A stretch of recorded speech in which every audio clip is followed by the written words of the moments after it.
Praise the lord. యాత్రికుని ప్రయాణము John banyan మొదటి భాగం. 4.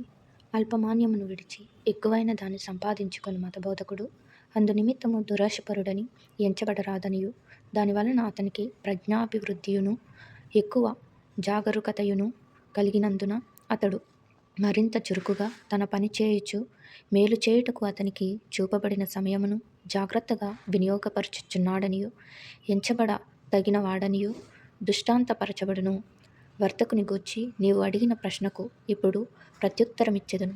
ఒక వర్తకుని లోకములో ఉన్న వ్యవహారము అల్పమై ఉండగా అతడు మతభక్తిపరుడు అగుటచేత తన వ్యవహారము విస్తరింపచేసుకొనుటకైనా, ఒకవేళ భాగ్యవతి అయిన స్త్రీని వివాహము చేసుకొనుటకైనా, తన అంగడికి యోగ్యులైన చాలామంది వాడుక వారిని రప్పించుకొనుటకైనను మంచి సమయము కలిగిన ఎడల మేలు నిమిత్తము అతడు అట్లు చేయుట న్యాయము కాదని భావించుటకు కారణమేదియూ నాకు కనబడలేదు.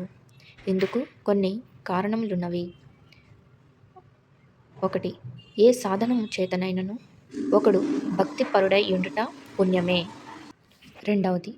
భాగ్యవతి అయిన దానిని వివాహము చేసుకొనుటైనా, అంగడికి మరింత విస్తారముగా వాడుక వారిని రప్పించుకొనుటైనను అన్యాయము కాదు. 3. భక్తిపరుడై యుండుట వలన ఆ మంచి పదార్థములను సంపాద్యము చేసుకునివాడు తాను మంచివాడైనందున మంచి వారి వలన మంచి వాటిని సంపాదించును. అట్లు అతనికి మంచి భార్య, మంచి వాడుకవారు, మంచి లాభము దొరుకును.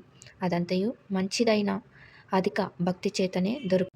కాబట్టి ఆ సమస్త భాగ్యమును సంపాదించుకొనుటకు భక్తిపరుడై యుండుట మంచిదని ఉపయోగమైనదియునైన ఉద్దేశమై యున్నదని పలికెను.